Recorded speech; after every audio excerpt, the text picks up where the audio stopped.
बिस्मिल्लाहिर्रहमानिर्रहीम। अस्सलाम वालेकुम। कैसे हैं दोस्त अहबाब। हकीम मोहम्मद इस्लाम मुग़ल फ़ाज़िलत वज़राहत आपसे मुखातिब है। दोस्तों, आज हम बात करेंगे जिगर पे। जिगर इंसानी बदन का सबसे अहम उज़्व है। इंसानी जिस्म की एक भट्ठी है जो कि खुराक के कैलूस को लेके पका के तो उसको मतलब कि ब्लड की तरफ कन्वर्ट करती है।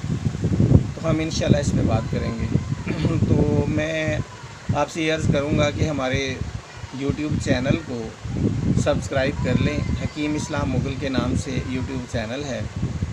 तो वीडियोस को लाइक भी किया करें, शेयर भी कर दिया करें, इससे भला हो जाएगा। क्योंकि मेरी वीडियोस में ज़्यादातर वही चीज़ें होती हैं जो कि हर आदमी आसानी से लेके बना सकता है। अगर उसके एरिया में ताज़ी हों तो फिर भी ठीक है, नहीं तो वो पंसार से भी ले सकता है। शर्त यह है कि उसको अज्जा खालिस मिल जाए। तो जिगर के हवाले से ये है कि जिगर जो है वो गर्म उज़्व है। बसा औक़ात ये ठंडा हो जाता है तो फिर भी ये काम नहीं करता। बसा औक़ात इसकी हरारत बढ़ जाती है फिर भी ये काम नहीं करता।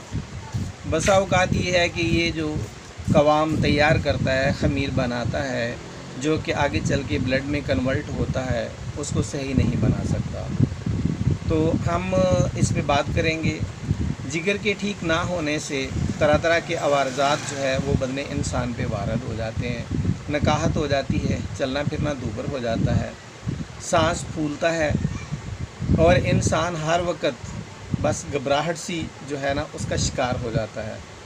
तो जिगर के मामले में जो है वो सबसे ज़्यादा इम्पोर्टेंसी होती है बॉडी में, क्योंकि इसकी साले जो है वो तैयार करदा रतूबात ही बदने इंसान को साले ब्लड प्रोवाइड कर सकती हैं।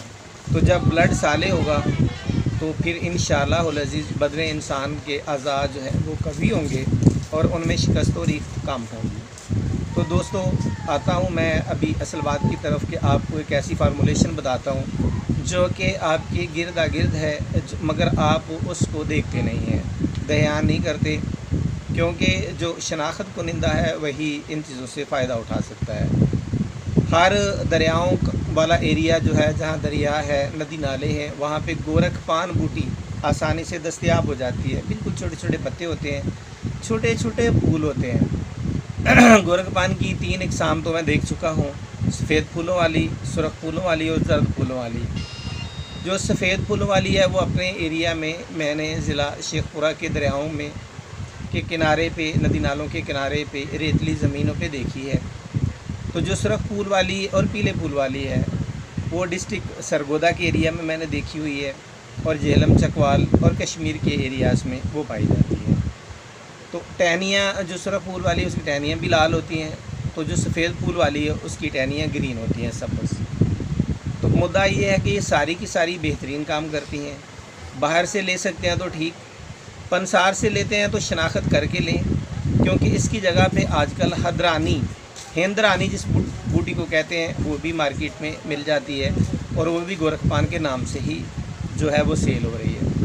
तो शनाख्त जो है वो सबसे अहम होती है। जब तक आपको चीज़ की शनाख्त ना हो आप नहीं उसको ख़रीद सकते। तो गोरखपान बूटी जो है वो लाएं, सब्ज़, खुशक कर लें या पंसार से 50 ग्राम ले लें।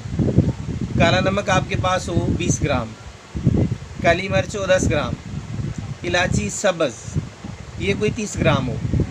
तो सब चीज़ों को मोटा मोटा कूट के नमक भी बीच में मिक्स कर लें और इसको किसी डब्बिया में शीशे की जो है उसमें सेव कर लें। 2 कप पानी में 1 टीस्पून इस मवाद का डाल के इसको खूब पकाएं। पकाने के बाद इसको भून लें।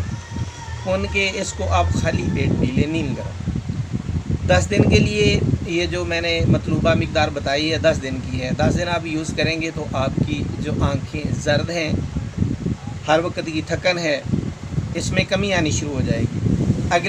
जब 10 दिन आप यूज़ करेंगे तो आपका रंग सुर्ख होना शुरू हो जाएगा। अगले जब 10 दिन आप इस्तेमाल करेंगे आप अपना HB चेक करवा लें। अल्हम्दुलिल्लाह स्पेसिफिक रेंज पे HB आपका हो चुका होगा।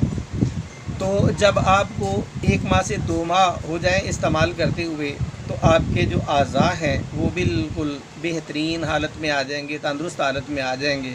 और आप ये फ़ील करेंगे कि मैं एक नौजवान हूँ। इससे कब्ज़ भी ख़त्म हो जाती है और अज़ाए रईसा को इतनी ताकत देता है कि मर्द का जो निज़ाम है, जिसको निज़ाम तौलीद कहते हैं, उस निज़ाम को ये इतना अच्छा कर देता है, इतना अच्छा कर देता है कि वो नौजवानों की तरह फ़ील होता है। तो दोस्तों, हमारी वीडियोस जो हैं उनको ज़रूर देखा करें, तो सब्सक्राइब भी कर दिया करें। और हाँ, अगर किसी दोस्त को जिगर के हवाले से क्रॉनिक एक मसला हो, जैसे कि हेपेटाइटिस है या कोई और इशू है, और वो इलाज करवा करवा के थक गया हो और उसका कहीं से इलाज ना हो रहा हो, तो वो हमारे व्हाट्सएप पे रब्ता करके हमसे अपनी ज़रूरियात की चीज़ें मंगवा सकता है और इंशाल्लाह हेपेटाइटिस पे मुकम्मल कंट्रोल होगा। बहुत बहुत शुक्रिया। अस्सलामु अलैकुम।